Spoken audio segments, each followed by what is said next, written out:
Hello welcome back to my channel र आज चाहिँ तपाईँहरूसँग एउटा कन्टिन्यू पार्ट लिएर आएको छु है जुन चाहिँ जोमेट्री सर्कलको कन्टिन्यू पार्ट हो है योभन्दा अगाडिको पार्ट 1 मा चाहिँ क्वेसन नम्बर 1 को प्रब्लम क्वेसन नम्बर 4 को प्रब्लम्सहरू सल्भ गऱ्यो भने यो अबको पार्ट 2 मा चाहिँ क्वेसन नम्बर 5 को ए र बी को प्रब्लम्सहरू सल्युसन गर्दैछौँ है ल सुरु गरिहालौँ है त 5 को बी बाट है त ल 5 को बी को लागि 5 को ए को लागि क्वेसन छ हामीसँग हेरौँ त in the figure along side O is the centre of two concentric circle if AP equals to 5 centimetre यो चाहिँ एपी कति छ 5 सेन्टिमिटर छ भने सिडी चाहिँ हाम्रो यो चाहिँ कति छ 6 सेन्टिमिटर छ है सिडी भनेको चाहिँ answer the following question find the length of CP हामीले के गर्नुपर्ने सिपी को लेन्थ फाइन्ड गर्नुपर्ने है यो चाहिँ हाम्रो चाहिँ नै यो सेन्टर चाहिँ दुईटै सर्कलको यानि कि कन्सेन्ट्रिक सर्कल भनेर भन्छौँ है यसलाई चाहिँ नै अब सुरु गरौँ है त सोल्युसन फर्स्टमा हाम्रो गिभन हेरौँ त फर्स्टमा हाम्रो गिभन हेर्दाखेरि चाहिँ नि फर्स्टमा यसमा एपी इक्वल्स टु है एपी इक्वल्स टु हामीसँग कति छ AP equals to 5 centimetre 5 centimetre छ है अनि त्यसै गरेर हामीसँग गिभन अर्को सिडी कति छ सिडी इक्वल्स टु 6 सेन्टिमिटर पनि छ नाउ हामीलाई त यो यति थाहा छ कि ओरिजिनबाट हामीले सरी यो कर्डमा चाहिँ हामीले पास गर्छौँ भने त्यो लेन्थ अफ पर्पेन्डिकुलर चाहिँ के हुन्छ यो कर्डलाई चाहिँ बाइसेक्ट गर्छ भनेर यो थ्योरम छ है यानि कि सिडी भनेको 6 सेन्टिमिटर छ भन्ने यो CD equals to twice of CP भनेर भन्न सकिन्छ है नाउ अब हामीले के भन्छ CD equals to twice of CP हामीले के को लाइन लेन्थ चाहिने find the length of CP यानि कि सिडी को हाम्रो लेन्थ कति छ 6 centimetre 6 centimetre equals to CP equals to 3 centimetre हामीसँग सिपी को लेन्थ चाहिँ कति भयो त 3 सेन्टिमिटर भयो है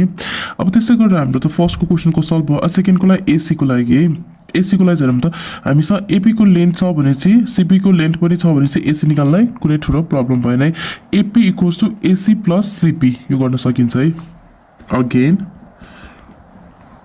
again AP equals to AC plus CP AC भनेको हाम्रो फाइन्ड गर्नुपर्ने एपी भनेको हाम्रो कति छ 5 सेन्टिमिटर है एसी भनेको हाम्रो चाहिँ फाइन्ड गर्नुपर्ने अनि सिपी भनेको चाहिँ 3 centimetre where 5 centimetre minus 3 centimetre equals to AC equals to AC चाहिँ कति छ हामीसँग 5 माइनस 3 भनेको 2 सेन्टिमिटर यो रहेको छ हाम्रो सेकेन्डको सोल्युसनको लागि find the length of AC भनेर है अब त्यस्तै गरेर हेरौँ त क्वेसन नम्बर 5 को ए को चाहिँ हाम्रो find the length of CP पनि भयो find the length of AC पनि भयो है यो भयो हाम्रो क्वेसन नम्बर 5 को लागि सोल्युसन अब क्वेसन नम्बर 5 को बी को लागि हेरौँ त यो रहेको छ हाम्रो 5 को बी को लागि क्वेसन्स हेरौँ त In the adjoining figure, O is the center of the circle, यानी कि both circle. If px equals to 3 centimeter, हामीसँग 3 सेन्टिमिटर छ है px भनेको चाहिँ अनि aq भनेको चाहिँ कति छ 8 सेन्टिमिटर छ है अनि answer the following what is the length of pa को लेन्थ कति हुन्छ रे xa को लेन्थ कति हुन्छ रे अनि what is the length of xy भनेर भनिरहेछौँ है र फर्स्टमा चाहिँ हामी गिभनलाई लिस्ट गरौँ त सोल्युसन गिभन हामीसँग कति छ px इक्वल्स टु 3 सेन्टिमिटर अनि अर्को हाम्रो aq इक्वल्स टु 8 सेन्टिमिटर छ अनि answer what is the length of pa को लेन्थ कति हुन्छ भनेर चाहिँ अनि हामीलाई यो सर्कलमा हेरौँ त यो सेन्टरले हाम्रो ओरिजिनसम्म एउटा लेन्थ बनाएको छ है ओरिजिनबाट एसम्म लेन्थ बनाएको छ र त्यसको लेन्थ अर्को यो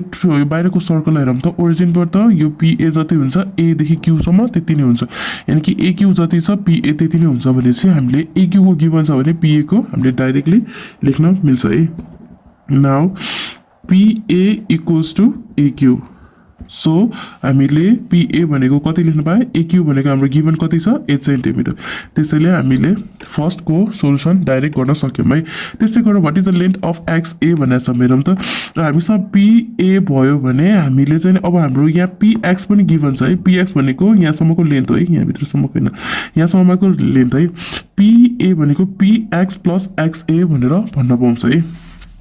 अगेन हामीले के भन्न पाउँछ pa equals to px plus xa भयो है अनि px भनेको हामीसँग कति छ त 3 सेन्टिमिटर प्लस xa भनेको के छ हामीले फाइन्ड गर्नुपर्ने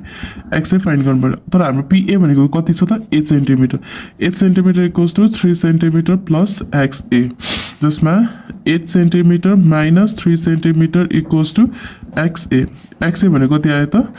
8 माइनस 3 यानि कि 8 माइनस 3 भनेको 5 xa कति आयो त 5 सेन्टिमिटर अब लास्टमा xy फाइन्ड गर्नुपर्छ xa भएपछि ट्वाइस अफ सरी यो xy equals to twice of xa भनेर हामीले भन्न पाउँछ है त्यसैले अब त्यसलाई गरौँ त ल